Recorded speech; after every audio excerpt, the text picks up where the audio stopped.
Officers of the Windham GOP and the members of our committee who all have worked hard to make this night possible. Thank you for all of your help.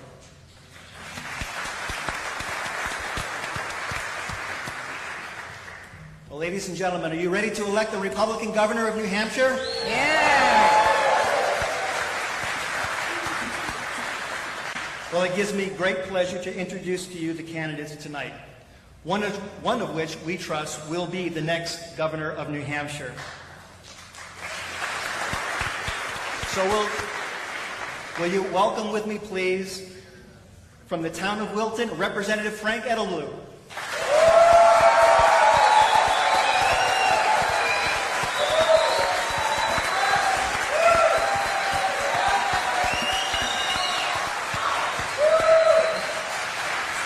From Meredith, Senator Jeannie Forrester.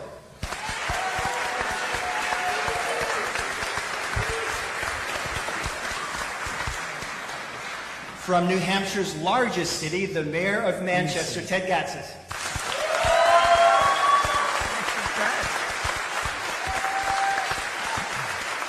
And from Newfields, New Hampshire, Executive Councilor Chris Sununu.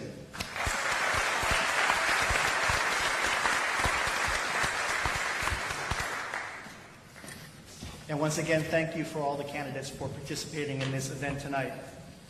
You all know the rules. Some of our questions are going to be very simple, short, yes or no type answers, and the candidates will give that type of an answer.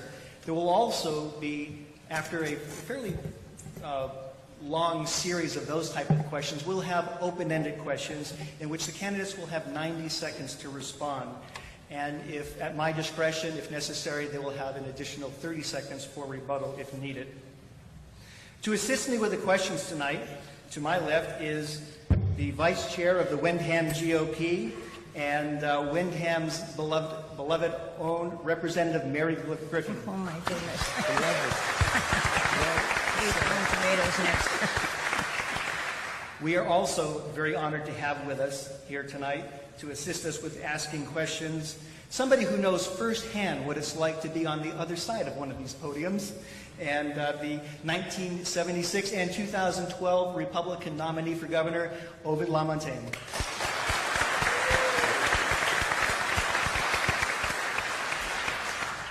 Before we begin, I just want to mention that each of us panelists are going to be as impartial as humanly possible. None of us, including Ovid, have or will be endorsing any candidates in the primary, so I think it's important for you to recognize that. We're going to be objective and fair. Tonight, our objective is to help you, the voters, gain an understanding of where each of these candidates stand on a variety of issues that are important to the people of New Hampshire. In the limited time that we have here tonight, we cannot possibly hope to cover all of the topics that one might be called upon to deal with as governor, but we will cover as many meaningful issues as time allows. I've received many suggestions for questions, and I apologize in advance if any of you sent us a question that we won't be able to get to tonight. But we're going to be asking the candidates questions of substance. We're not going to be inquiring what their favorite color or vacation spot is, or what kind of music or TV shows they like.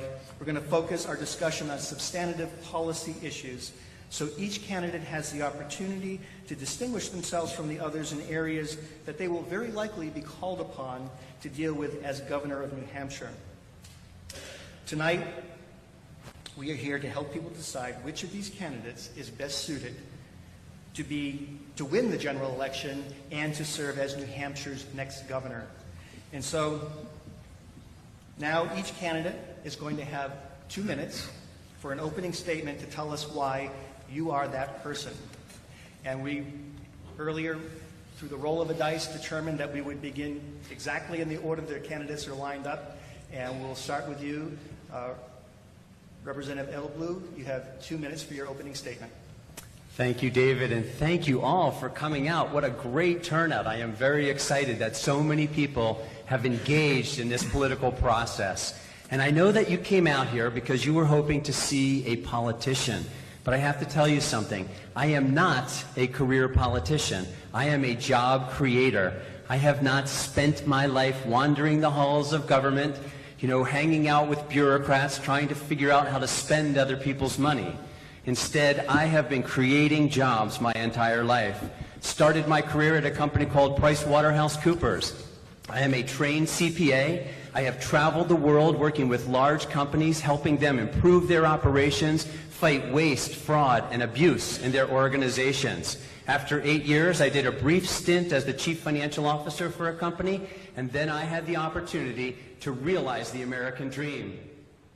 I launched a company from my kitchen table, and with hard work and great people, that company grew to over 800 people, operating in over 20 countries with tens of millions of dollars of revenue. It was really the American dream, and I'm excited to have been able to have lived it. Now, after that, I still continue to help people create jobs as an investor in early-stage companies. But I realized that the world is not as good as when I started out, and so I needed to do something. I ran for the legislature. I've served there for 1.5 years, long enough to know what the problems are, but not too long so that I become part of the problem. And we need a Republican governor, and I know what the structural problems are in this economy. I know how to create jobs. I know how to grow jobs. I know how to create opportunity so that less than, not 100,000 of our citizens have to drive to Massachusetts every day in order to get a good paying job. We can do better. Thank you.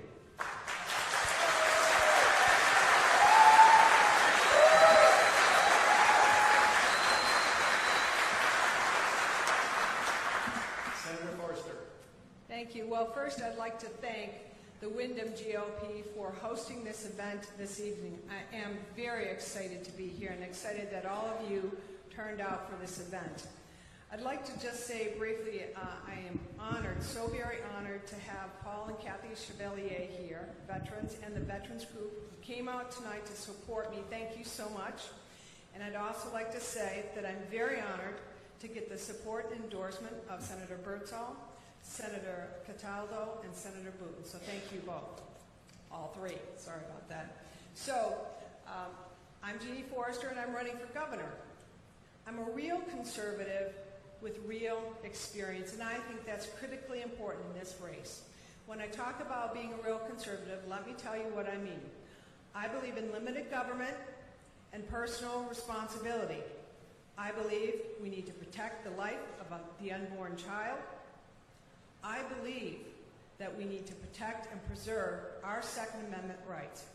And I also will take the pledge against the sales or an income tax, because I will tell you, as the chair of the Senate Finance Committee and somebody who has served on Senate Finance for 6 years, I know we don't need a sales or an income tax to balance our budget. Now, when I talk about real experience, what I talk about is I come from Main Street. I have Main Street values. I was a town administrator for 2 different towns. I was a Main Street manager working on Main Street, helping small businesses succeed and thrive. And I also am a small business owner. My husband and I own a small environmental technology company that we started 25 years ago with no help from the government, either state or federal government. And it's based on those experiences that I believe we need somebody in the corner office who can speak for the people, and I am that candidate, and I urge you to listen to all the candidates today, and I hope to earn your support. Thank you so much.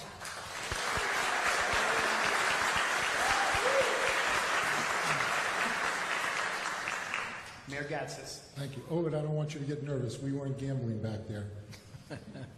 Thank you, everybody, for coming this evening, and I look forward to a spirited debate with my colleagues. I can tell you that Ted Gatsas is from the city of Manchester, and I'm the only candidate in this race that has business, legislative, and executive experience. We've done a lot of good things in the city of Manchester, and I can tell you that when I first started to run for election, my brother and I sold a company, and they asked me to run for an alderman in Ward 2 in Manchester. I was fortunate enough to be elected. The next year, they asked me to run for the state senate, and I won that election also. For the following 9 years, I was in an election every single year. In 2009, when I usually try and get to my mother's house for a cup of coffee on Sunday, my wife was there, and I couldn't imagine what was happening. As I walked in, they said, sit down and have a cup of coffee, we've got to talk to you. I can tell you that what they said to me was, it's time to run for mayor, we need you to come back to Manchester. So I take that business experience, the legislative experience, and my executive experience, and I want to bring it to Concord so that we can accomplish things. The one thing that you will find out about me is that when you ask me a question, I will give you a specific answer. I will tell you solutions to problems. I will tell you how we should fix things, and I will tell you we need to do it quickly. Some of the things that I've been watching in Concord is taking too much time. We have a heroin epidemic here in the state of New Hampshire, and $5 million that the legislature met with back in November hasn't got to the street yet, and that's just wrong. People are dying, and we need to talk about it. And when we talk about how do we get more companies to move to New Hampshire, we've got to reduce energy costs, and I say 30% of that Northern Pass power has to stay right here in this state. We must reduce health insurance, and we also must make sure that the burdens on businesses are lifted. So I can tell you I look forward to the spirited debate. I look forward to every meeting all of you, and I hope we earn your support. Thank you.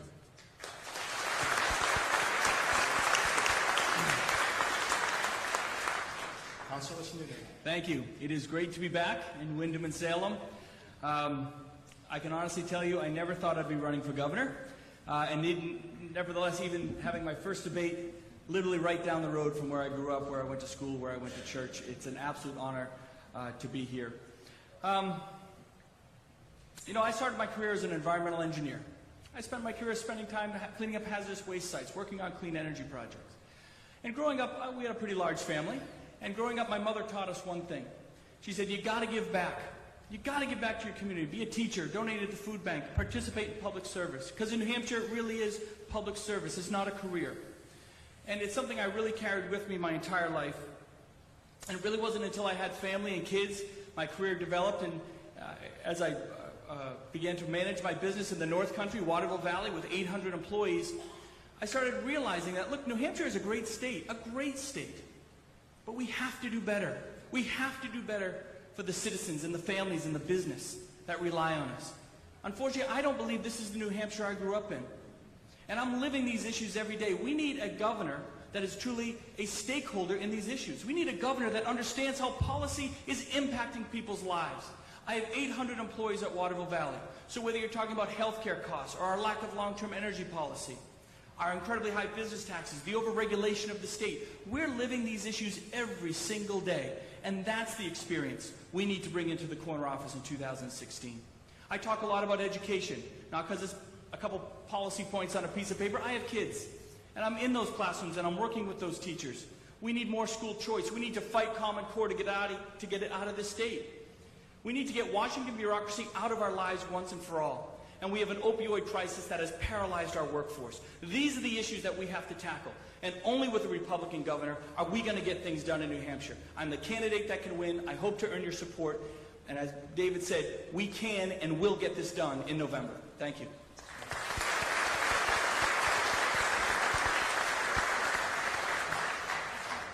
Tonight, each of you candidates are here to distinguish yourselves from the others. But when this primary is over on September 14th, we all have to be back on the same team again to be sure that whoever the people choose moves on to win the general election so we do have a Republican governor again once and for all. So, the first question is, will each of you promise that to support whoever is chosen as our nominee, the Republican nominee for governor, beginning with Senator Forrester? Absolutely. Mayor? Yes. Absolutely. Yes. Okay, thank you. And the questions will get a tad more difficult from here. Will you each also agree to conduct a positive campaign that focuses on issues and not resort to negative personal attacks, beginning with the mayor? Yes. It's the number one reason I got in the race. Absolutely. Yes. Senator? Yes. Okay, thank you very much. Now, as you all know, every 2 years, Republicans elect delegates to the state party convention in order to choose officers and also vote on and adopt a Party platform, which defines the values and the priorities of the Republican Party. So the question for each of you now is there anything in the New Hampshire Republican Party platform which you do not agree with? And if that is the case, what should voters expect from you if that issue or issues are to arise with you as governor? We're going to begin with Councilor Sununu, and you have 90 seconds. At the end of the day, when I cast my votes in Concord at the Executive Council, I cast them based on my constituents, my philosophies, my beliefs. The Republican Party platform provides a good fiscal conservative, sound basis for a lot of what we want to accomplish in the state. But we need leaders that put the people first, above all else. We need leaders that are going to stand on principles. We need leaders that understand that making tough decisions is part of the job. We need leaders that are going to go to Concord, whether you're talking about governor, the Senate, and the House, all of us, Republican, Independent, Democrat, all of us need to stand firm on our beliefs, stand firm on what the constituents sent us to Concord for, and when we do that, that's how you're able to work together, you're able to get things done, you're able to cast votes with a clear conscience. One thing I can tell you is I wake up every day and I can look myself in the mirror without question and know that I did the best job for my constituents every single time. It's exactly what I've done in the Executive Council, and it's exactly what I'm going to do as governor as the state of New Hampshire.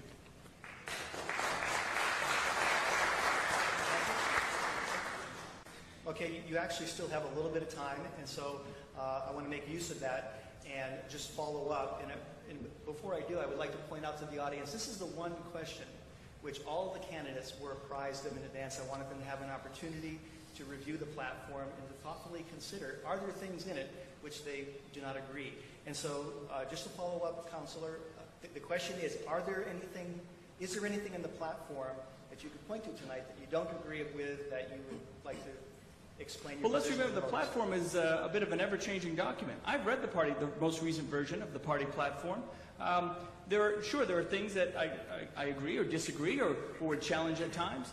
But again, I'm going to Concord to vote for my constituents, to cast a vote for the people of the state of New Hampshire. Okay. Representative. Well, thank you so much. So, this is a very personal question. I mean, if I or anyone in my family were ever threatened, their lives were threatened, I would retaliate with force and potentially deadly force if necessary. But if we find a situation where someone has been incarcerated and they're no longer a danger to society, and there's a risk that the judiciary could potentially get the answer wrong, then I would tell you I would prefer to lock people away. And that is not consistent with the death penalty platform in the Republican Party platform. And I would challenge Chris as well, because the platform is very specific about life and the importance of protecting life and representing all constituents. And so I would challenge Chris to go back and look at that party platform and decide if there are areas in that platform that really need to be focused on, and that he himself can say, this is what I support or I don't support, so that it's transparent to all of us as voters.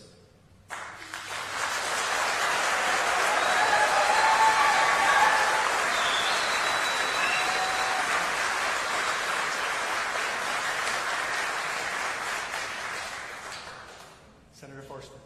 Thank you. And thank you for pointing out the Republican Party platform. I did read it. I was pleased to see a lot of things in there, and I would say most that I agree with. I was pleased to see that you have a position on protecting the natural environment and our scenic landscapes when it comes to energy projects. That made me very, very happy. There is one piece of, I guess, one part of the platform that I don't agree with, and that is the death penalty position. I believe the death penalty in New Hampshire is necessary. Our law enforcement support that position. I support that position. We use it very little in this state, and it's only for in cases where somebody has caused the death of a law enforcement officer and home invasion. And This has come up in our session time and time again, and I have consistently voted against repealing the death penalty. So that is an area that I don't agree. Thank you.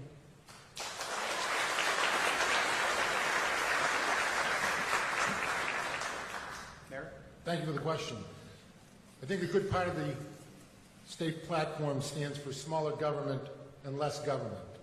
But let's get right to the chase, because I think that what people are looking for is an answer on pro-choice or pro-life. Let me tell you that I am pro-choice. However, I'm against partial birth abortion. I'm in favor of parental notification, and I'm against the morning after pill. So I stand here tall and tell you where I stand. We may not all agree, and I can respect that, but at least you know where Ted Gatsas stands. I can tell you that as we look through the platform, there are other things in that platform that I agree with. I agree with the death sentence when it comes to a police officer. I would even think more about the death sentence for seniors and children. Those are things I would look at and respect life in that manner. But I can tell you that as we look at the platform, let's talk about smaller government. Let's talk about less restrictions. Let's talk about businesses be able to get out there and start companies and bring them forward so that they can flourish here in the state of New Hampshire. Thank you.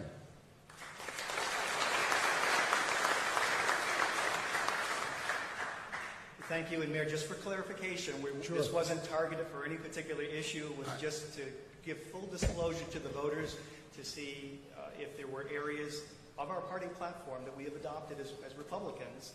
And certainly, Councilor Sununu was right that it does change from year to year as different delegates are chosen. But most of the core principles have stayed true. We're pretty consistent as Republicans. And again, the point of the question tonight was only to And I let the totally voters understand. know. Thank you. And I would not use taxpayers' dollars. Excuse me? I would not use taxpayers' dollars for companies that are out there for retroactive agreements or when the I think we'll departments are in probably deficit. get to that. I still later have on 22 tonight. seconds. Okay. I thought that's why you were talking to me. Okay, thank you very much. We're going to move on now to what we call a lightning round. This will be a series of questions, a dozen or so questions that I referred to earlier that will have just simple yes or no answers. And we're going to begin with one that has already been alluded to. In New Hampshire, every candidate who runs for office is always asked about the pledge. And what that refers to usually is a promise not to support any broad-based taxes here in New Hampshire. And generally, most people tend to agree with that. But this week, every candidate was mailed a more comprehensive pledge that I'm sure each one of you received. This was sent out earlier this week by Americans for Prosperity. And the question is going to be, have you or did you intend on signing this pledge? And I'm going to read for the audience now what the 5 things are in this pledge that candidates are being asked to promise the voters of New Hampshire. Number 1, if elected, will you serve the people and work tirelessly to cut taxes and fees and oppose any tax increase? Number 2, cut spending and the size of government. Number 3, pass a right-to-work law in New Hampshire. Number 4, oppose all forms of Obamacare in New Hampshire, including Medicaid expansion. And number 5, one I hope nobody has trouble with, upholding both the New Hampshire and United States Constitution. So once again, every candidate for office in New Hampshire has been sent this pledge. And beginning back with Representative Edelblut, could you tell us, have you signed this or do you intend to? I have already signed it and happy to do so.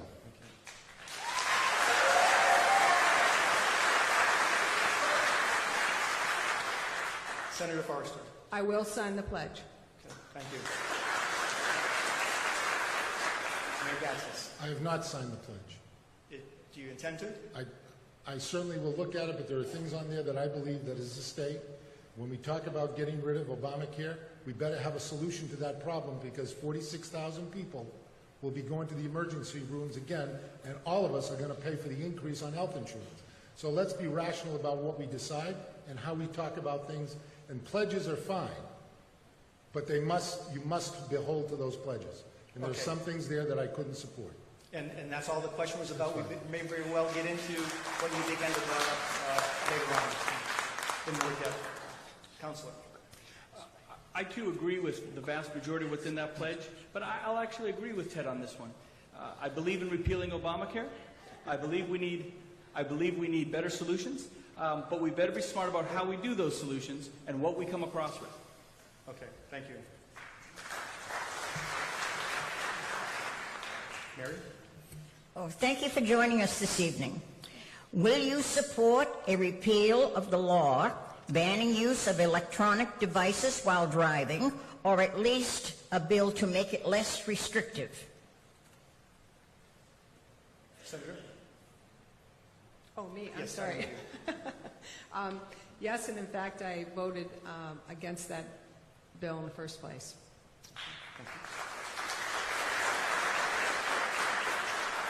Mayor? Well, I can tell you, as I was driving over here, I was hearing about an incident of a young man that was driving his car, drove into a post because he was playing Pokemon. So I can tell you that that's the new craze, and absolutely we should put something in effect that says you shouldn't be using your cell phone when you're driving. Okay, just for clarification here. Number one, these are going to just be brief yes or no answers. And the point of the question is we've already put into law what is one of, if not the most restrictive distracted driving laws in the country, where people cannot use their cell phone unless they have a hands-free device. You cannot text. You can't even use it while you're paused at a light or stop sign. And you can't even use, according to the law, you cannot even use your GPS legally in your car. And so the question was, would you support repealing that law outright, or at least passing one of the, we've had in the past year or two, 5 bills to at least lessen the restrictions and make it a little more reasonable? No, I would not assist in repealing that law. Okay, thank you. I would not insist in repealing that law. Would you even entertain making it less restrictive? Oh, sure. Absolutely. Okay. Moving on to some quick... Yes. Oh, I'm sorry.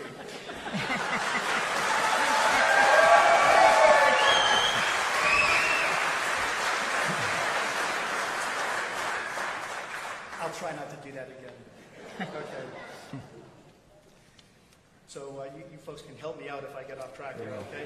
So we're going to move on again to more questions, simple yes or no answers, and this will a couple having to do with education. Ovid? Thank you. And just for the record, these questions were formulated in part, and actually most of the questions were formulated by the Windham Republican Committee, so they're tailored to Windham and the issues that the folks here in Windham believe in. Do you support amending the New Hampshire Constitution to make it clear that the legislature and not the Supreme Court determines the standards, the cost, and the funding for an adequate education? And I believe we're starting with the mayor. Sounds like the constitutional amendment that I proposed when I was in the Senate. Is the answer yes? My answer is yes. Thank you. Councilor? Yes. Yes, and I think we need to instruct the Supreme Court that cherish does not equate to dollars.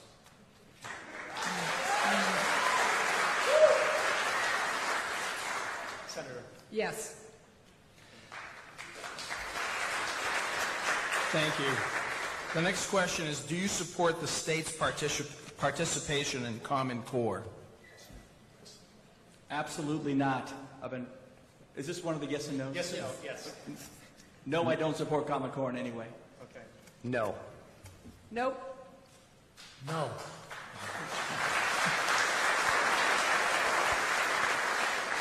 It's excellent. We've got the hang of how these yes-no questions are supposed to work now. So, Mary, another question? Please bear with me. Transgender, bathroom locker room use.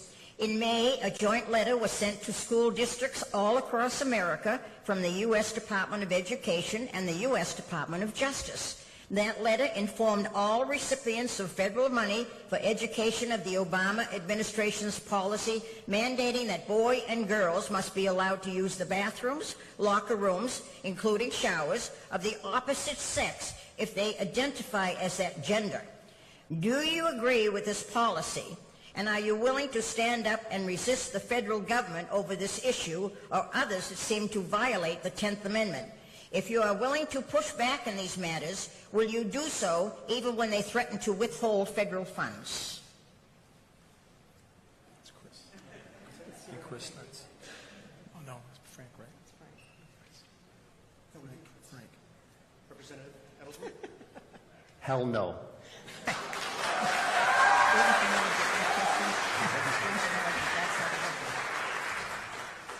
And it was a two-part question.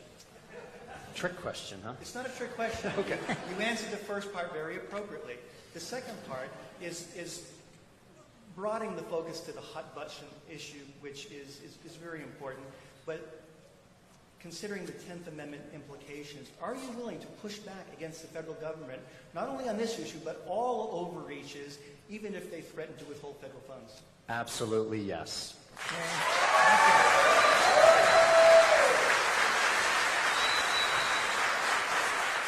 Senator? No and yes. Very good. Thank you. Mayor?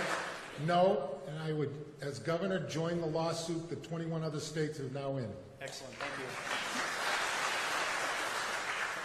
We have to push back on Washington, and we have to restore local control. Excellent. Thank you.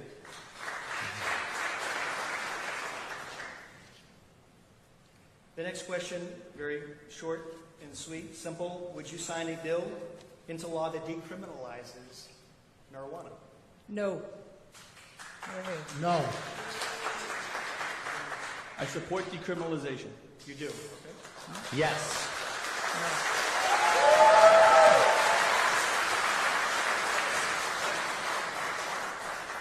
The next question is taking this issue a step further. We've already differentiated you somewhat. The next one, we already know where two of you stand, but to take it a step further, for those of you who would decriminalize, would you take the next step and fully legalize marijuana use?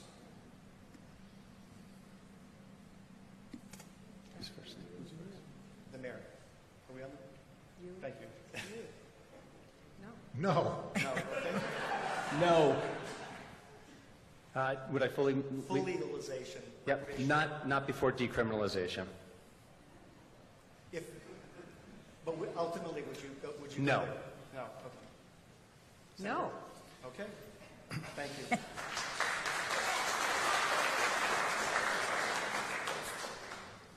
The question is, would you sign a fetal homicide law which recognizes that killing an unborn child through an act of violence against the mother is a criminal act with the exception of abortion? Starting with Counselor. Yes. Yes. Yes. Yes.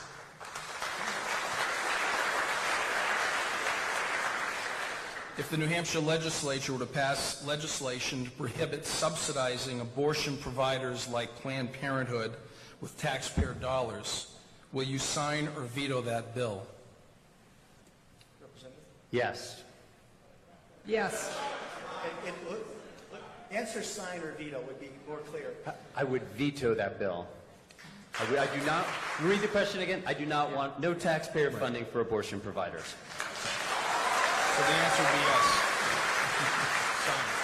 Would you just restate the question? So Sure. If the New Hampshire legislature passes legislation to prohibit subsidizing abortion providers like Planned Parenthood with taxpayer dollars, will you sign or veto that bill? Veto. No, you would sign, I think. I would sign the bill. This was.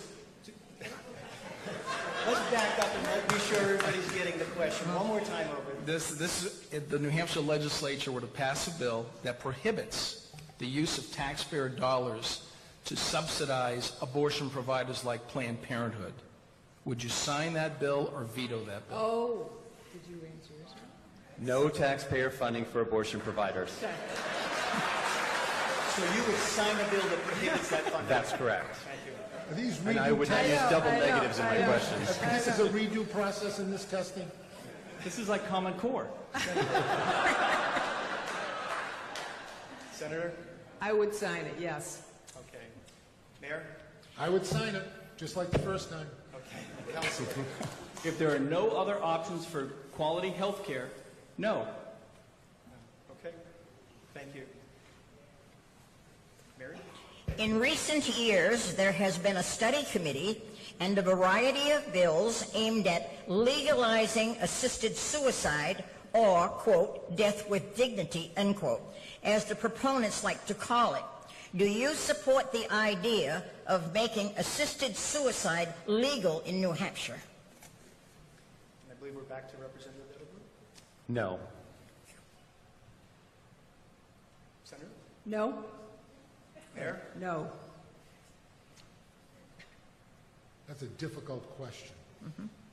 I told you that we're going to get more Unfair difficult. question to answer with a yes or no. Unfair. Unfair to answer the question with a yes or no. So I will abstain. Okay, that's your privilege to do so. Thank you. In defense of these type of questions, I would just say that I know as a legislator, when bills come before us, we have two buttons, a red and a green, and we have to make a decision, yes or no. The same is true if we pass legislation and it's put on the governor's desk. You're going to have to decide, would you sign or veto a bill, and in this case, one that would outlaw assisted suicide in New Hampshire. I've been in the legislature. I understand what bills look like, and you have to read the bill to make sure you understand what's in it. So to ask me a yes or no question on that question is unfair. Okay. Thank you. Councilor? I don't think it's an unfair question, but I too would want to read the bill. It's, yeah, you got to read these things. We're not the Democrats here.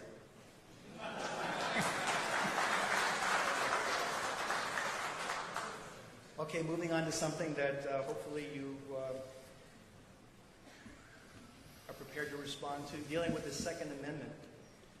Our neighboring states, Vermont and Maine, both recognize the right of lawful citizens to carry firearms openly or concealed without requiring payment of a fee or requesting permission from the government. If legislation like this comes to your desk, and by the way, we did have bills this year and last year that were passed and vetoed by the governor, if that same bill were to come to your desk, would you sign it? And we are at... Yes. Okay, well, we'll start with you, even though I think we're going out of order now. Councilor. Yes. Yes, and I have signed it twice already.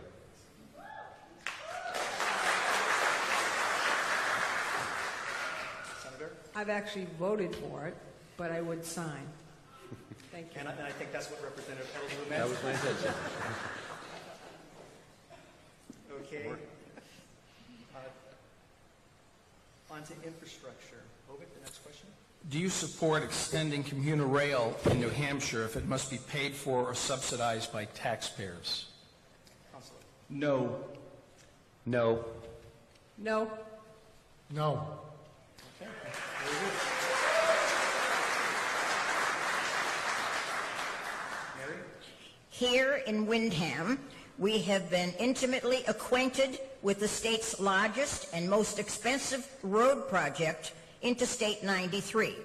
With delays and increased cost for materials, its price tag has ballooned from $425 million to now over $800 million, and after all that time and money, we only have one new lane in each direction through Windham instead of two. If you are governor, will you work toward getting those fourth lanes paved and open for use? And I think that comes from everybody that lives in Windham. Thank you. Beginning with Representative. Yes.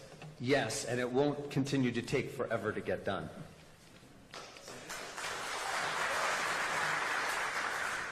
Yes.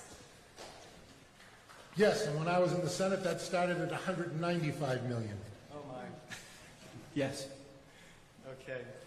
Thank you very much. Okay, that concludes our lightning round. And we're going to move on now to regular questions where each candidate will have 90 seconds to respond. To start off our regular questions, we're going to begin with what I think is a great question that was sent to us from a relatively new resident of New Hampshire who is out there somewhere in the black I can't see. Her name is Deb Mortman of Wilton, and she recently moved here with her family about 8 months ago from the Midwest, Iowa in particular. And she has what I think is a very creative variation of the typical "what are you going to do if you get elected" question. And she appears to be an astute voter. Having only come here 8 months ago, she's already checked you folks out and has said that I've heard that what some of you will do on your first day or week or month in office. But she now wants you to imagine tonight that you are the governor. And it is February 2018, and you are giving your first State of the State address. So looking back over your first year in office, what will you say to the people of New Hampshire tonight about what you accomplished in that first year and what you intend on doing for the remainder of your term? Beginning with Senator Forrester.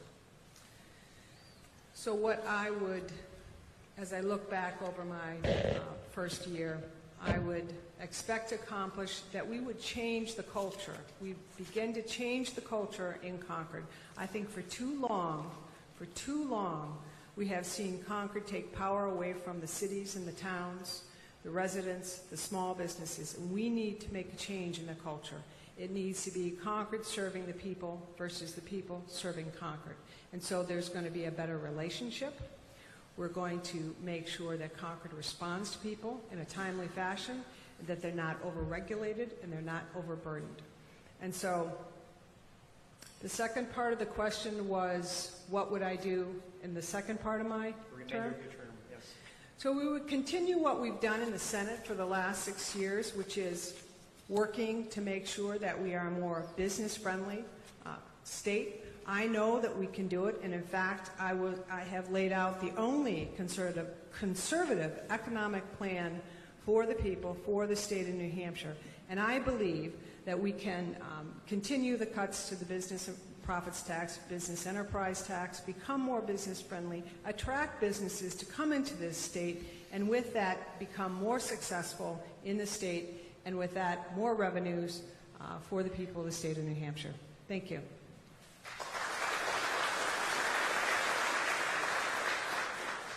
Mayor Gatsas, in 90 seconds, the synopsis of your first State of the State. Thanks. I would tell you that we've instituted 10 community colleges, technical high schools in the state of New Hampshire, and that the students can go there, learn to be a plumber, learn to be an electrician, learn to be a beautician, get out and get a job in the workforce. Not everybody is going to go to college. And if we can have those high schools and the 10 regional schools that we now have, as we've implemented in the city of Manchester, that would be great opportunities for students. The next thing we would talk about is that we are a service business at the state, and as I did implement it in the city of Manchester, that we answer the telephone. It's pretty simple. Let's answer the phone and give customer service what we understand. As I've done with our department heads, they've got to report to us on a monthly basis on what their expenditures are and their revenues. We shouldn't have to wait until the end of the year to know where we stand. We should have a clear understanding what our revenues are and what our expenditures are on a regular basis. And that should be reported to the legislature so that they would understand it, so that we can move forward as we have in the city, that if there are projects that we can work on, and not funding Planned Parenthood with $150,000 of retroactive payment when that department had a $16 million deficit. Those are the things that we've implemented in the city of Manchester, and I would tell you that we would implement those very quickly in the state of New Hampshire. Thank you. Councilor Sununu. My message on election night in November, my message when I take the oath of office, and my message 1 year into my first term will be the same. New Hampshire is open for business. We are going to produce programs that get regulation out of businesses' way, that reduce business taxes, that address long-term critical issues, issues where the can has been kicked down the road by Democrat governors year after year. We're going to tackle the tough problems. We're going to go into our schools. We're going to restore local control where it needs to be. We're going to kick Washington out of here. We're going to kick the bureaucrats and the mandates out of here, and we're going to do it our way. Because when New Hampshire people do it New Hampshire's way, we do it better than everybody else. I believe that. And that's what we need to reinstill back into this state. We need a sense of customer service. We need a sense that when the government shows up at your business, it's not as a regulatory police state. And that's what we have. This is not the New Hampshire I grew up in. We need to turn the clock around. We need to make sure we have school choice. We need to get rid of Common Core. And we need to be able to stand up and not claim that we've won victory just in the opioid crisis in 1 year. Because when you have 1,000 lives lost in the past couple of years, this is going to be a problem that goes on, and I'm going to fight and keep fighting until we get those numbers where they need to be, 0.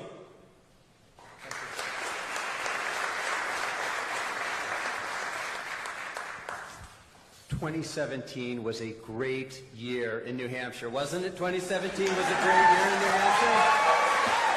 You know, what we were able to accomplish is to make sure that everyone in New Hampshire has the opportunity to acquire the skills that they need to engage this 21st century, and they can earn a high-paying job in New Hampshire and not have to travel to Massachusetts. Do you realize there's 50,000 less people heading to Massachusetts every day now because of the jobs that we have created in New Hampshire?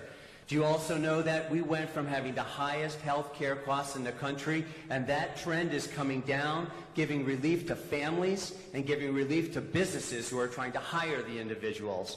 Our electric rate now has a real long-term plan that is going to solve the high rates that businesses and individuals have been paying throughout this state. And I'm excited about the fact that we are now reducing the stifling regulations and taxes that have been crippling our businesses. And you know, one of the things that I'm particularly proud of here in 2018, and we're going to continue to work on this, is the war on drugs is over. What we have done is we have diffused the criminal element, and we have gotten people out of drug dependence and put them back into work as productive citizens in our communities. And I am happy that once again those individuals can participate in our culture and in our society. Thank you.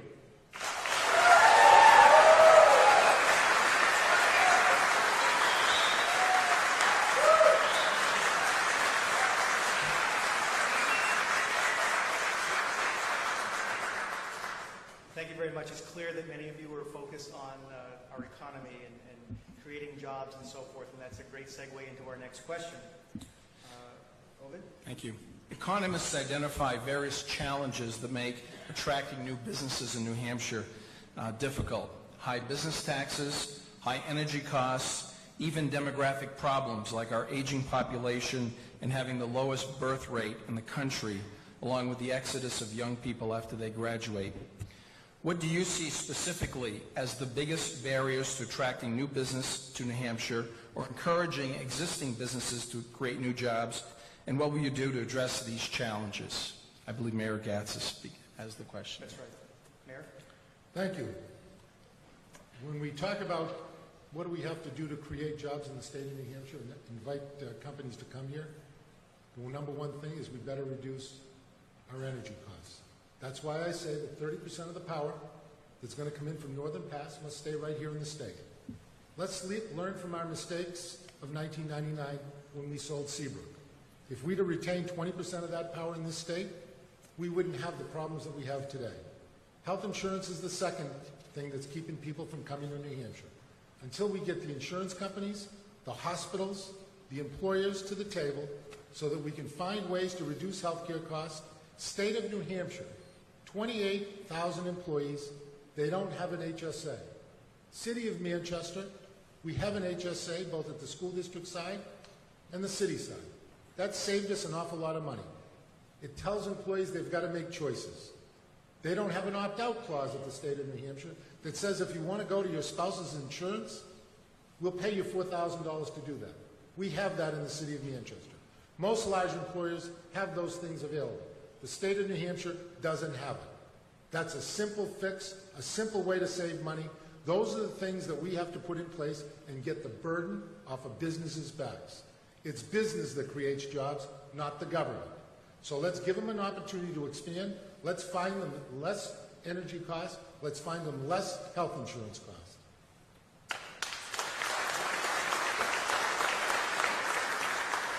Counselor?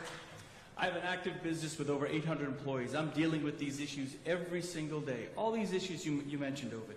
But the number one problem in bringing a business into New Hampshire is that we have a Democrat governor who has no sense of what she's doing. My economic plan that I put out yesterday is very simple. In my first 100 days in office, I'm going to visit 100 companies. And by having a business leader in the corner office, someone who's dealing with these issues day in and day out, I'm going to be able to talk to those businesses because I understand the variables that they're looking at. I understand their decision-making process when they're looking at growing or coming to New Hampshire or investing in capital. I have one of the highest electric bills in the state. I'm a living, breathing victim of our lack of long-term energy policy. I can talk about these issues because I understand how this market works because I have to follow it day in and day out. We need to reduce business taxes to get them in here. We had the opportunity to bring General Electric to New Hampshire. We had that opportunity, and the number one thing that those executives told me is they said, look, we're General Electric, we make profit, and you guys don't seem to care about business taxes. They're too high, and we've scared them away. We need to drop those business taxes and entice them in. And most importantly, again, I deal with it day in and day out, we need a viable workforce in New Hampshire. We need to create incentives that say when a student graduates from New Hampshire with incredibly high student debt and they want to stay in New Hampshire and work in one of our high-risk job areas like teachers or nursing or clinicians, we're going to help them pay down their debt. We're going to create incentive programs to build our workforce up and retain those jobs for the long term in New Hampshire.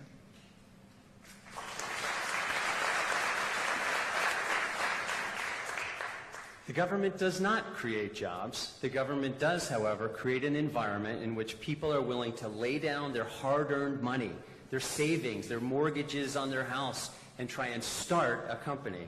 And so we've got to create an environment in which people feel confident and able to do that. And the things that we need to focus on are the skills of our workforce. We've got 2.6% unemployment, which is very low. But this masks the structural problems we have in our economy. We rank 39th in terms of GDP growth. We rank 49th in terms of productivity growth. That is where salary increases come from. We have got to make sure that we have a workforce so that companies have the opportunity to grow in this state. We need to take care of our health care costs, the highest health care cost in the country. Electric rates that are the 4th highest in the country. Taxes that to this day are still higher than any of our New England neighbors. It's not right that we can have lower taxes south of the border, and I'm not talking about Mexico. And we need to stop the stifling regulations that impede business and their ability to grow. We can actually get this done so that businesses know that we've got their backs. Not because we love businesses, but because businesses create jobs, and people love good jobs.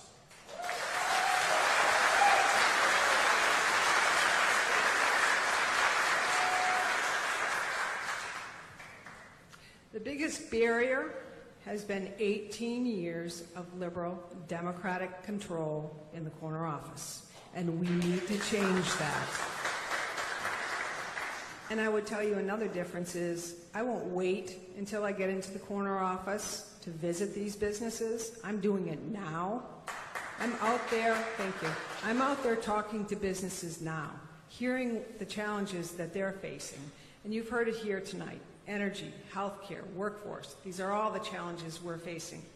What we need to have is an economic plan ready on day one. And I've laid out an economic plan. I laid that out shortly after I announced. I was the last one to get into this race and the first one to lay out a conservative economic plan for New Hampshire. And my plan, I learned from my experience on Main Street. As a Main Street director, when we looked for and wanted businesses in our community, as the executive director, I teamed up with the businesses, the successful businesses in my community. We went out. We did not sit on our hands. We went out and we got those businesses to come into our communities. And that's what we need to do in New Hampshire. We need to not sit on our hands. We need to go out there and get those businesses and have all those businesses working with us to attract new businesses and growing jobs. And I would disagree with you, Frank, and say we do love businesses here in the state of New Hampshire. Thank you.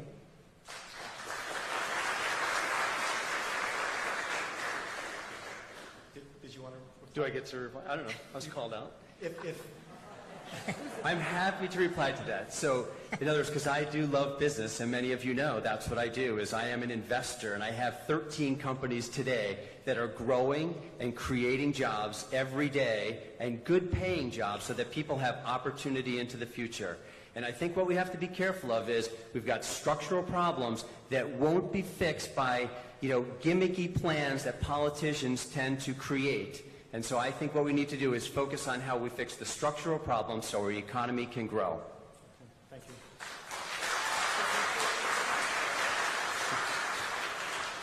We're going to Let move me on just, now. if I can jump in, Okay. let me defend my colleague to the right. Because maybe she put out a plan, but I haven't seen anybody else put out a plan that's specific. Let's talk about the specifics. We can talk about all the issues we want to talk about and use the rosy words. Tell us how you're going to do it. You may not agree with Ted Gatsas says, but at least he gives you an opportunity to talk about where he's going, how he's going to get there, and that's what's most important. That's what the people in New Hampshire are looking for. They're looking for somebody to give them answers and tell them how they're going to solve the problem. And I would just like to say thank you to my colleague on the left, but I don't need any defending. I know you I don't. appreciate that. I know you don't. And I would just say, no, and I appreciate that. No, I would just say that my plan is not gimmicky. My plan is tested and true. Thank you. Counselor, anything else to interject? Look, I put out my plan yesterday. It is far and away the most specific plan. It talks about visiting companies one-on-one. It talks about a debt reduction program for our young workforce. It talks about how we're going to attack the jobs that I call high-risk jobs that we just aren't able to fill here in New Hampshire. I live and breathe these issues every day. I have more experience than anyone with what's going on in business in 2016. I have to say, when I saw that plan, I thought it might have been written by Maggie Hassan. Okay, move along.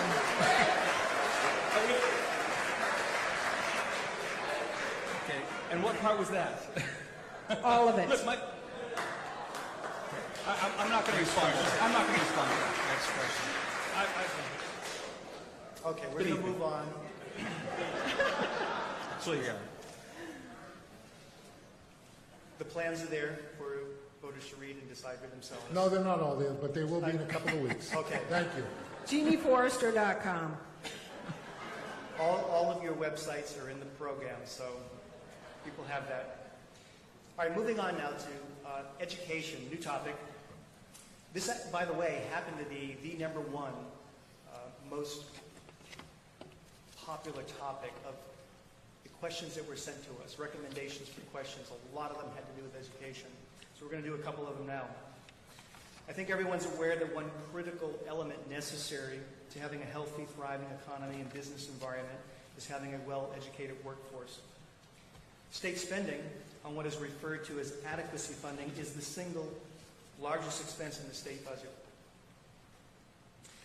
In Claremont 1, the Supreme Court decision, they declared that the New Hampshire Constitution requires the state to provide a constitutionally adequate education to every educatable child in the public schools in New Hampshire and to guarantee adequate funding. This has been a problematic issue for decades. And even if the constitutional amendment that you all agreed we should pursue, even if that were to be passed, it would not take effect soon enough to make any difference in the upcoming administration, at least in your first term. Right now, it's my understanding that the city of Franklin is going to sue the state over the reductions in stabilization grants that we put into effect in the legislature in the budget we adopted. And also, they're suing about the unrealistically low base adequacy amount in the adequacy formula. We're still waiting to hear from Judge Tucker for a decision in the Dover lawsuit case that was due at the end of June. And additionally, a couple of months ago, Bedford joined in to sue the state over the education funds that they didn't receive because of the cap that we had in place that has been corrected. But we have a number of issues, ongoing lawsuits. And so the question relative to all of this is, do you plan to propose any changes in how adequacy funding is calculated or allocated? And what initiatives, programs, or reforms will you propose to improve the quality of students' academic achievement while satisfying the state's constitutional duty? And we're going to begin with, I believe it's Councilor Sununu. Providing a constitutional amendment to restore funding exactly where it belongs, the power of the people, back to the legislature, is absolutely paramount.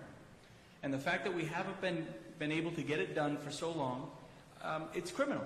It really is criminal. This state is about local control, whether how you fund it, the programs you put in place. Schools should be driven by the teachers, by the administrators, and most importantly, by the parents. It's really that simple. The constitutional amendment has to be passed, and we have to put funding where it belongs. We also have to look at school building aid. You can provide all the funding in the world, but if we don't have adequate school building aid with some of these schools that we have, especially in the North Country or frankly the western part of the state, I've visited these schools. These are very difficult schools to be in. So again, the legislature has to be responsible. We have to prioritize. That's what leadership is. Leadership is about setting priorities and knowing where your needs are and where your wants are. And frankly, too often we have politics coming into play where politicians are throwing their wants in there as opposed to really understanding what does the state need as a whole. You cannot be a governor regionally. You must be able to travel the state, listen to the communities, and bring that back to Concord. And when you do, you'll realize that the solutions are there, but you have to have determination and will to get them done.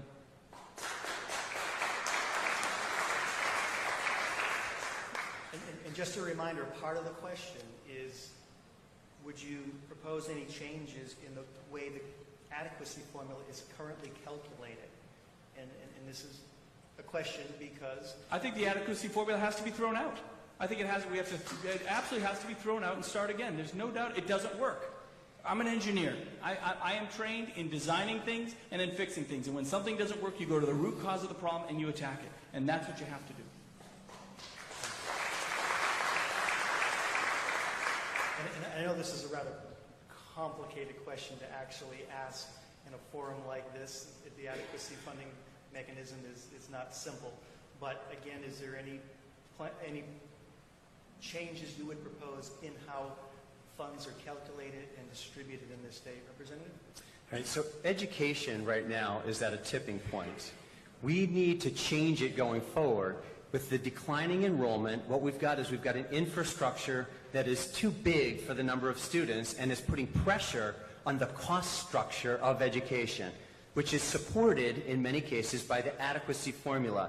That adequacy formula was put in place a number of years ago, and absolutely the legislature needs to take up, and there's been a lot of talk about this in the legislature, needs to take up the adequacy formula and reformulate the components and the elements that go into that, keeping in mind that what the state is after here is an adequate education. The state is not promising the best education. That's up to the local communities to figure out how they are going to differentiate their school system from their neighbors and what they are willing to invest in that school system in terms of moving towards an adequate or a more than adequate education. There was another part of this question as well that dealt with just the academic achievement aspects of it. And I think what we have to realize is that the standards and the assessment methods that we are using today are not resulting in the students meeting academic achievement. We are spending more money and we are not getting improved results. So certainly the current academic standards, Common Core, the current academic assessments, Smarter Balance, are not serving our constituents and not serving our students well.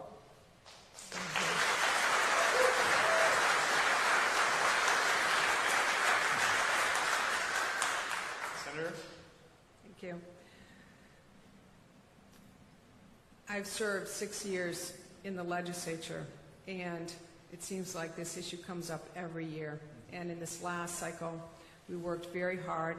Some of the folks who are in the room worked very hard on the adequacy formula and funding. And I do know that it is causing a problem in some of the communities. I attended a meeting with representatives from Franklin in the room and heard about their unhappiness with what we came up with. It is a very complicated issue, and I know, at least in the Senate, we've worked very hard to try to find that balance. It is something we need to continue working on. I don't like where it is now, But until this is overturned with a constitutional amendment, we need to keep working on the formula, and I would support that. And I would just say this as well. I think New Hampshire is headed in the right direction. We've got more charter schools. In fact, I'm a founding member of a charter school, Compass Classical Academy. I've been to that school, and I've seen the young people and how they respond to that type of education. And for us, we need to do as much as we can to encourage and support families having choice for their young children to pick the school, whether it's homeschooling, whether it's private school, whether it's a charter school, so they get the best education. And I believe parents know best how that should be done. Thank you. Thank you.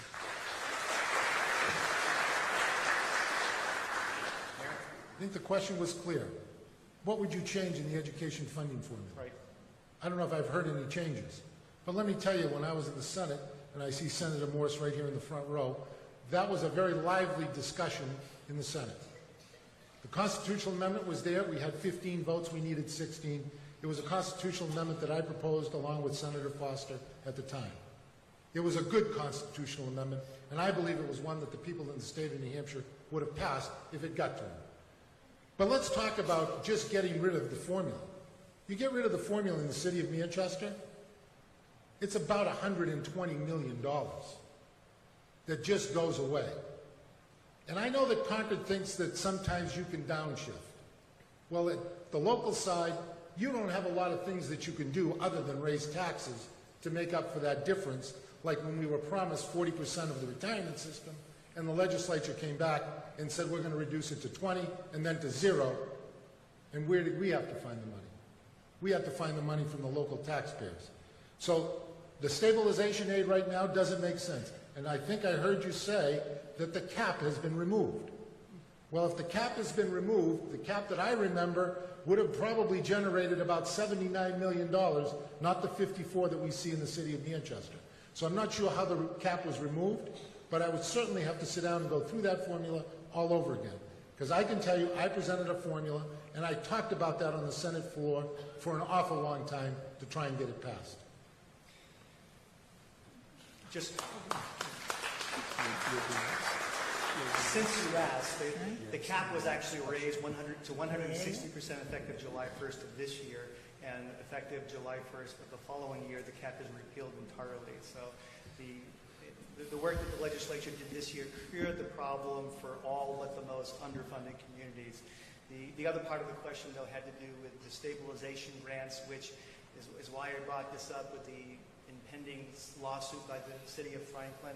I'm sure the Senate President is not pleased to hear about this, but we all will need to be sharpening our pencils, because on the current trajectory that the stabilization grants are being reduced at this point, when it's fully in effect, Franklin will lose literally 1/2 of their state aid. So it's going to be an issue we're all going to have to deal with. So City of Manchester is losing money also. okay. And I'm surprised they haven't rung the bell yet to join in the lawsuit. Well, there's plenty Next of people question. there. Excuse me? Yes, next question. Mary? Thank you, Mr. Chairman. And question number 4.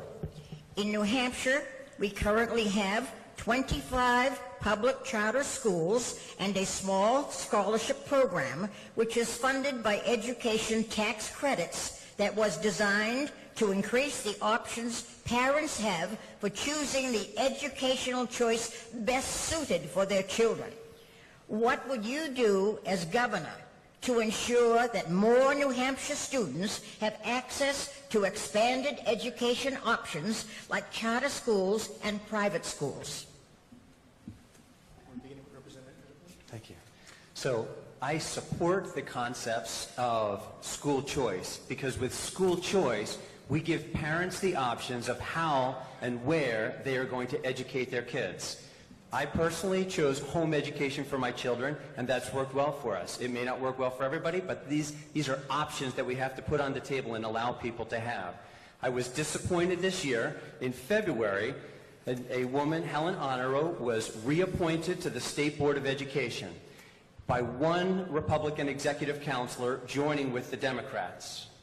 And that executive counselor, that vote made a difference here in Windham, because Windham had a charter school, a STEM charter school that was being proposed, and she was the deciding vote to kill that STEM charter school. So it's one thing to have rhetoric that says, I hate Common Core and I love charter schools, but it's another to vote against the very things that you tell people that you like and that you support. And so our votes up in Concord, they matter, because the decisions and the votes that we cast are either going to support the policies that we as Republicans all embrace, or they are not. We do not need to be voting with the Democrats. We need to be voting in support of the citizens of the communities that we represent with our Republican values.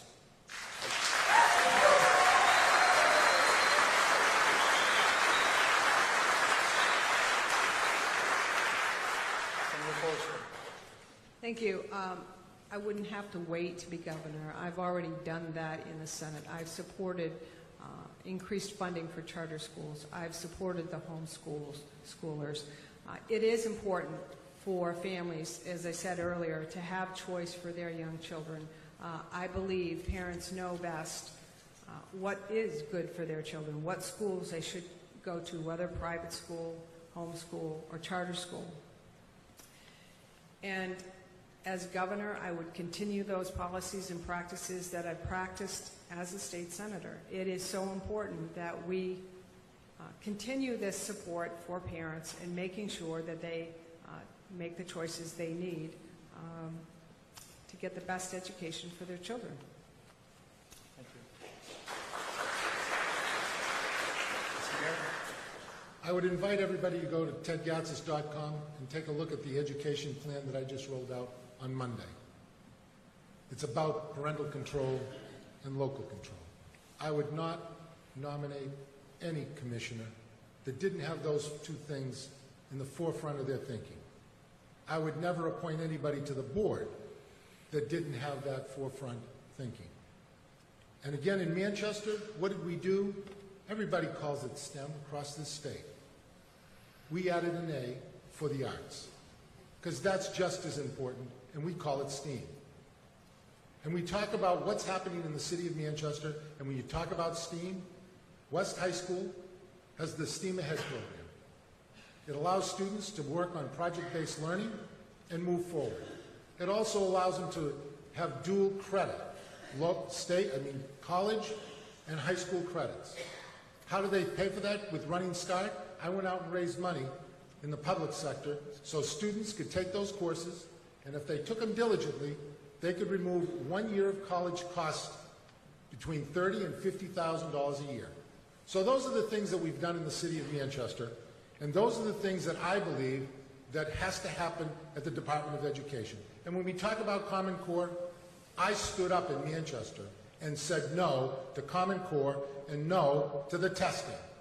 And that we were threatened that if we didn't change our vote, federal funds would stop coming to the city and to the state. Well, there are 4 states that didn't take the Common Core or the standardized testing. They lost no funding. As your governor, I would tell you that we would repeal Common Core and the standardized testing. Thank you.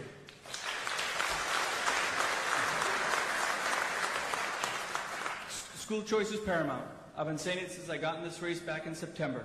It's a big part of what I talk about, because if you don't get education right, it's hard to expect all these other things to fall into place. My wife and I, we homeschooled our kids for a few years. Now they're in public school in Newfields Elementary. I'm in those classrooms. I'm working with those teachers. I'm working with those administrators. We have a lot of candidates up here talking about Common Core. I live and breathe it every single day as a parent. My son took 6 standardized tests this year. He practiced for the Smarter Balance test for 20 straight days. There is nothing educational about practicing for a test for 20 straight days. We have lost our way in this state. We have to get back that local control. It is paramount. And the core of this question is really about the tax credits. Well, we can all stand on this stage. I am the only one standing on the stage that actually puts money into that tax credit program. Waterville Valley participates to the tune of over $10,000. That's how strongly I believe in it. By limiting school choice, the Democrats have frozen out so much of our population from being able to participate.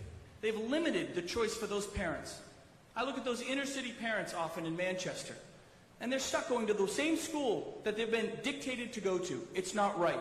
We have to provide choice for everyone in the state, no matter where you live, no matter how much money you make. Choice is paramount into creating competition and driving our education program forward. Thank you.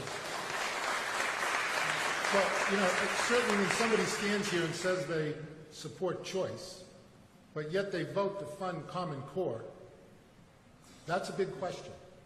As a counselor, Councilor Sununu voted to fund Common Core. Why? I don't know, but in the city of Manchester, we took a vote on the school board not to take funds, not to vote for Common Core. We did that, and I stuck with that vote to say no. And we were threatened by the Department of Education that if we didn't, we were going to lose federal dollars. And then they sent us another letter and said, oh, by the way, if you don't do it, then the entire state's going to lose their $436 million of federal funds. So I can tell you that I've taken the tough votes. Other people have to stand up when they say they want to get rid of Common Core. They got to show it to the people of New Hampshire. Let's understand. Okay, let's understand what we're talking about here.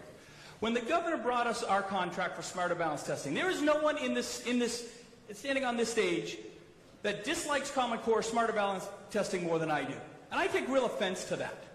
But when the governor brings you a contract in March, after the tests have already started, and then you receive that call, and the three Republican councilors said, we're not going to support that. Of course not. And yes, we all got that call, and the Republicans, we sat there and said, well, we weren't just going to lose $250 million going forward. We were going to lose the $250 million the state had already spent. That's the difference here. That's a tough decision. But I'm not going to play a game of financial chicken with our kids in these schools. I'm not going to do it. So what did we say? We were very clear. We told the Department of Education that they better come back with a system designed by New Hampshire. We wanted New Hampshire teachers designing a New Hampshire test for New Hampshire students. And that mandate was clear. But if you're going to sit here and tell me that because I wouldn't play a game of financial chicken with our kids, that I somehow made the wrong choice, no way. That's what leadership is. You got to make tough decisions. And not just make the decision and walk away, but then create a system that's going to get you a better result. I'm sorry, but leadership occurs when you have an opportunity to appoint someone to the State Board of Education and you select the woman who has been shoving Common Core into our schools and supports Smarter Balance, Chris. That's not leadership. And Mayor Gatsas, your school and your standards in Manchester are 80% Common Core. The chairman of the State Board of Education is on record saying that essentially Manchester has adopted Common Core into that. They just gave it a different name so that the parents are unaware of what's going on. Okay. I'm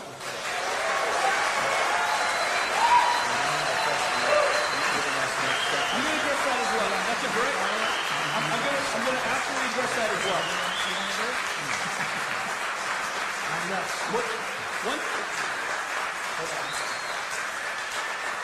Once again, we have folks on stage. Chris. One last rebuttal. Once again, we have folks on stage that don't understand how the system works. I'm going to gut the Board of Education. I'm going to gut all of them, and I'm the only one on the stage that has turned down members to the Board of Education. But at the end of the day, when the governor, this is what Governor Hassan does. Let's understand the process. She gives you 5 names, and she says these are the only ones we'll consider. And the Republicans on the council hand her names all the time, and she says, nope, these are the only ones we're going to consider. It's a political game with her. And at the end of the day, if we didn't put at least one of those names on the board, there wouldn't have been a quorum, there wouldn't have been a vote, nothing would have happened to any of the charter schools. Okay? So you have to be able, you have to understand how the system works, you have to understand the games that the Democrats are playing, and if there's any hesitation about what I'll do to the Board of Education, they'll all be gone. End of story. But you have to have a system that works, otherwise none of the charter schools are going to move forward. Chris, we also have to understand that there are 2 other Republican executive counselors that had the courage to vote no and not join with the Democrats and put Helen Honorable back on that Frank, you said the city of Manchester changed its standards to 80%. Tell me another community in the state of New Hampshire that did that. Was there another one that did that? I don't think you can think of one, can you? I'm not sure I know what the question is. Tell me. No, the question is, you Okay, made a statement we can bring it that back here. 80% of the standards were the same. Mr. Mayor, we'll field the questions from here, or offer the questions from here. So, we clearly... Well, I guess, he made a statement. He said that 80% of the standards didn't change. And I guess my question is, did any other community in the state change any of their standards? Any of their standards? Okay, well, we'll consider that a rhetorical question for now. Thank so, we're very quickly running out of time, okay? And we actually had more questions on education and on healthcare and lots of other things. But I think we're coming close to where we're going to have to wind it down, leave time for your closing statements. But we're going to move on now to a different topic. Regrettably, we would like to continue on this, but Ovid, you're going to move on to public safety. Part 2, Article 51 of the New Hampshire Constitution establishes that the governor is the commander-in-chief of all the military forces of the state, including the National Guard, and the New Hampshire Constitution makes clear that the governor oversees and is responsible for public safety, particularly in times of states of emergency. The New Hampshire Constitution in Part 2, Article 49, however, states that when the governor is absent from the state, that the Senate President assumes the responsibilities for the governor.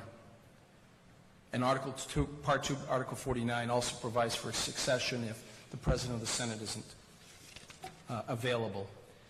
In light of the governor's constitutional duties and responsibilities, particularly in the area of public safety, what practices and procedures will you adopt and follow to assure the orderly and secure transfer of executive power if and when you are absent from the state as the governor to assure the protection of the state and her citizens? And we're beginning with Senator Forrester. So, public safety is job number one, I believe, of the commander-in-chief. We do have 2,700 National Guard at our disposal. For me, as governor, what I would do is, and I think it's important across the board, is the idea of communication. And so if I were going to leave the state, which, by the way, very rarely would I leave the state, because I think it's critically important that the person who gets this job is going to do this job and stay here, not run around raising money for another race. And I have made a commitment that if I win this office, I will not run for any higher office. I will be here in the state of New Hampshire serving the people. But if for some reason I am gone, I would meet with the Senate President on a regular basis and let him know, him or her know, where I'm at, and make sure that there's constant open communication so that we are assured that public safety, the people of the state of New Hampshire are safe, and that they know that we're in charge, we care, and we're not leaving them with no leadership. Thank you.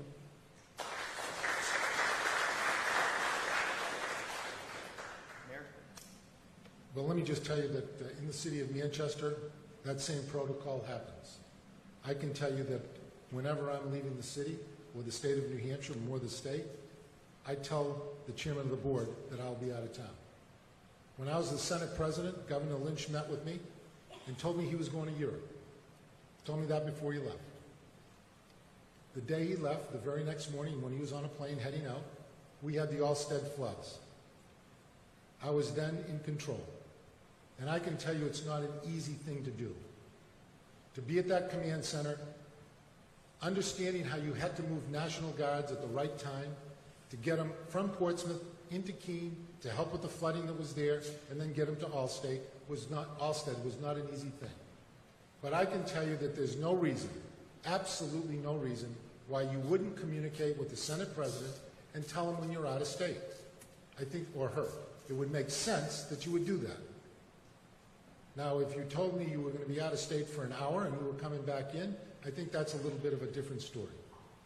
But even when I'm on vacation, I tell the chairman of the board that I'm on vacation. And the funny story is about Allstead, when the governor got back on the plane to fly back, he took the wrong luggage. He took his wife's luggage by mistake. And that was the standing joke that we had. And I can tell you that that vacation cost him a lot more money with his wife buying a new wardrobe.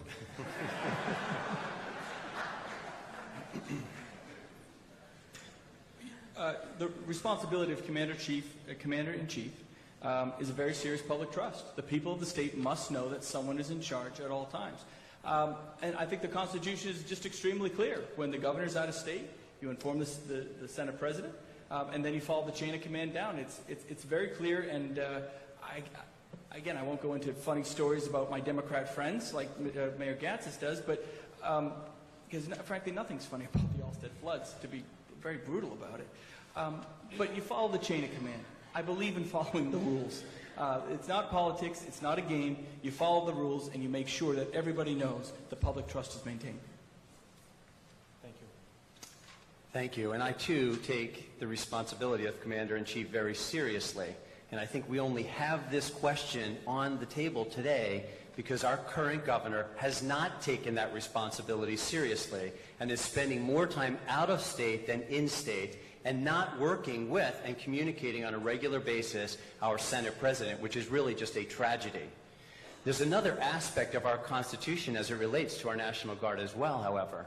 And God forbid that Hillary Clinton becomes our president, but the New Hampshire Constitution provides protections that our National Guard does not require to be deployed unless there is a declaration of war by the federal Congress. And so I will make sure that our National Guard, our New Hampshire Guard, brave men and women, are not being deployed around the world on either a junket or some police mission that someone has dreamed up.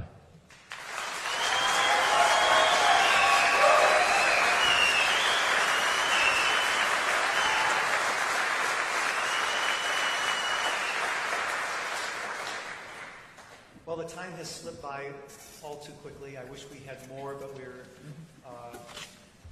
have lots of other questions we would have loved to have gotten to. More questions on education and health care, the cost of health insurance and rising deductibles, the reauthorization of Medicare expansion, rising costs for electric rates and Northern Pass, and a whole host of issues that we just don't have time to get to. We certainly want to hear from each of you for your closing statements. And so regrettably, we have to bring the questions to a close. And I thank you all for being so careful to observe the time, except for when we get to education. But that's okay. Part of what we're here for tonight is to define the differences, and we certainly did that in a number of instances. So we're going to start with the closing statements. With the roll of the dice, we actually have Frank Edelblut again starting off, and It's my lucky night. it's your lucky night. So you have 2 minutes for your closing statement.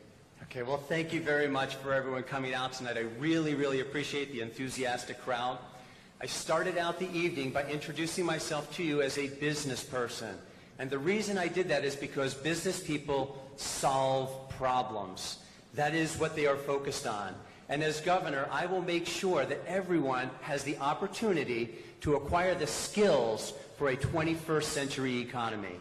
I will make sure that we reduce the health care costs that are just making it difficult for families and making it really hard on businesses to try and hire folks. And electricity rates, which all of you pay electricity at home, and those costs are high for you, and they are also driving manufacturing companies out of our state.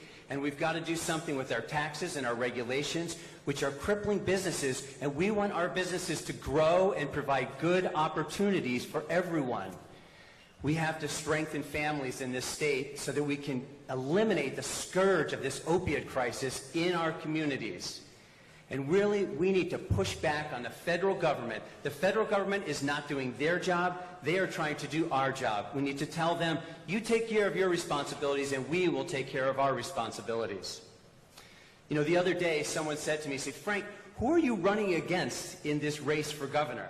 And I said to them, I'm not running against anyone. I'm running for the people of New Hampshire, because every one of us deserves an opportunity to live free and prosper.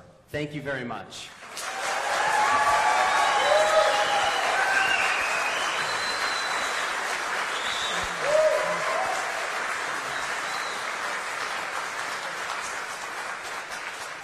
And before Senator Forrester begins, I just want to ask that the people who have the raffle tickets, if you would begin bringing those forward, because when the closing statements are complete, we're going to be drawing that raffle. I want to be sure that you're ready.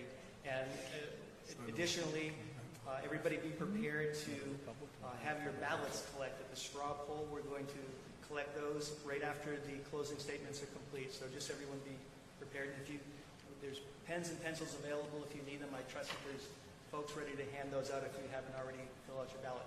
So Senator Forrester. Thank you. I've said it earlier, and I'll say it again. The last 18 years, New Hampshire has been under liberal Democratic control. We need to change that. We need to put somebody in the corner office who's a conservative leader, somebody you can trust. We need somebody who's ready to hit the ground running. That doesn't mean waiting till you're in office and figuring out what you're going to do. That means laying out your plans now so that everyone can see what your plans are and be ready to hit the ground running. I've laid out an economic plan for the people that talks about how we get our economy moving. I've laid out a plan that has to do with the heroin and opioid epidemic. And I've laid out a plan for government reform in the state of New Hampshire. And I come from a place of Main Street. I come from a place where I represent small businesses, communities. That's what we need to change in Concord. We need to change the culture so that Concord is serving the people and it's not the other way around. And I can tell you, for 6 years that I've been in the Senate, that's the way it's been. And fortunately, for the 6 years that I've been in the Senate, we have had a majority in the Senate, a Republican majority, and we have been the firewall. I've been tested. You can look at my record. I've done my work. I've been the conservative. I've done my work on Main Street. Take a look at my record. We can win this race, but we need to put a conservative leader in the corner office who has proven experience. Thank you.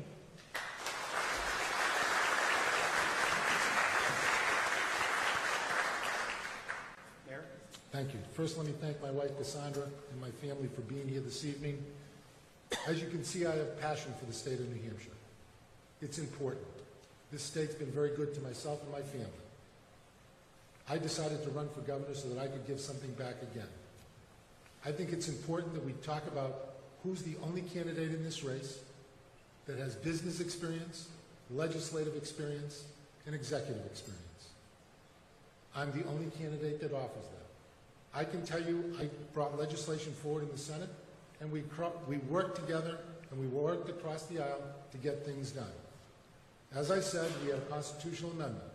I brought that forward with Senator Forrester so that we could work to get something done for the great state of New Hampshire. Let's understand that we have an opiate problem, we have a health insurance problem, and we have an energy problem. We have an infrastructure problem that we didn't really touch much about tonight. So when I give you solutions, we may not agree. There was a woman that just came up to me this past weekend when I was shopping at Market Basket. And she said to me, you know, Mayor, I voted for you 4 times.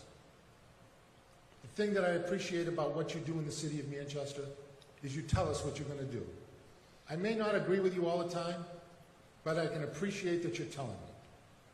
And that's what I plan on doing to the citizens of this great state, is telling them about my solutions, why I believe that 30% of the power from Northern Pass must stay right here, why we have to find solutions to our health insurance. Because we can talk about GE, but the biggest reason why GE didn't come to New Hampshire is because Boston gave them $40 million to resettle there. We don't have $40 million to attract companies. So we have to make sure in this state that we do things that make sense. New Hampshire solutions for New Hampshire people. I look forward to your support and your vote on September 13th.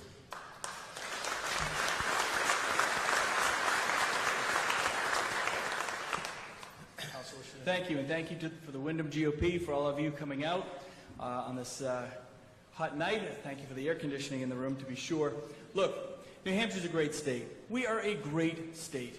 but we have to do better. We have to do better for the individuals, for the families, for the businesses of our state. We need a governor that truly understands how policy impacts people's lives. We need a governor that is a stakeholder in these issues every single day. One of the #1 jobs of a governor is to drive the economy. I am living in the business world today, not 5, 10, 20 years ago, with today's problems. Obamacare, I'm dealing with it day in and day out. Our crazy labor laws, day in and day out. I buy my power every 5 minutes. I know more about how the long-term energy market in all of New England works than anyone standing on this stage. You need that kind of expertise and experience in the corner office to truly understand how the policies we're pushing forward in Concord are going to affect the everyday lives of people across the state. I have over 800 employees at Waterville Valley. They're a second family. I take that very responsibly. Those are families that are relying on me to drive my business forward, but I have a government coming down, providing regulation on top of us. We have an education system where we have lost local control. We've let Washington bureaucrats come in and dictate what happens in our schools. And I say that because I'm in those classrooms. I'm not just visiting, I'm living it as a parent, day in and day out. I'm talking to the teachers and the administrators and trying to work solutions. Common Core is a disaster. It's an absolute disaster. It has to be gotten rid of in this state. And we have an opioid crisis that is out of control. Over 1,000 people dead in the last 2 years, and I am tired of other politicians coming up trying to take a victory lap on programs that work. Small programs work, that's great. But when you have 1,000 people dead in the last 2 years, when you have over 500 more potentially this year, we cannot stop. That is a global responsibility we all have to have. I'm the only candidate that can win that office in November. That's why I take the hard shots from the Democrats day in and day out. I want you to get behind me. Let's not blow this opportunity. This is our election in 2016. Let's make it happen.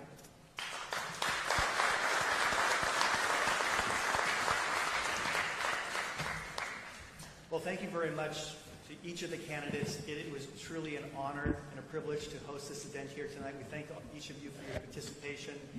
And we very much look forward to one of you becoming governor in November.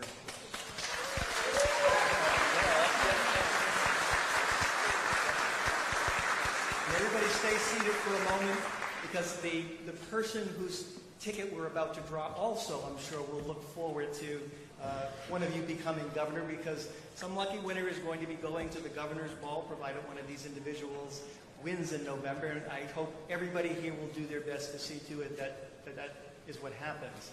And so we're going to invite the candidates to exit, and I encourage you to move around to the front and greet the people as they leave.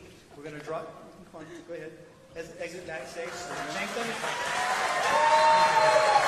Nice to see you again. Really, you're doing great. Hi. Oh, you're lovely. Mr. Mayor.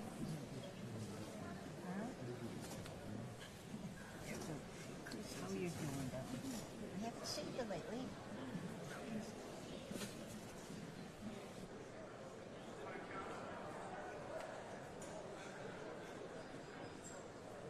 So we're going to ask Ovid.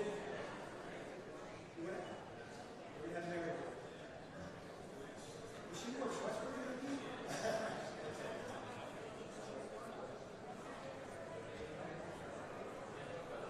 Okay. Do we have the house lights? And everybody just sit tight, because we want to collect your straw poll ballots. There's people collecting those now. Don't leave without putting it down in the red box.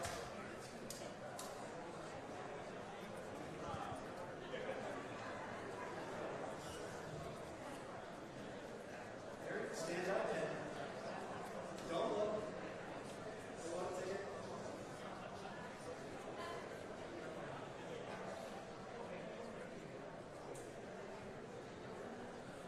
Okay, the ticket number 790-3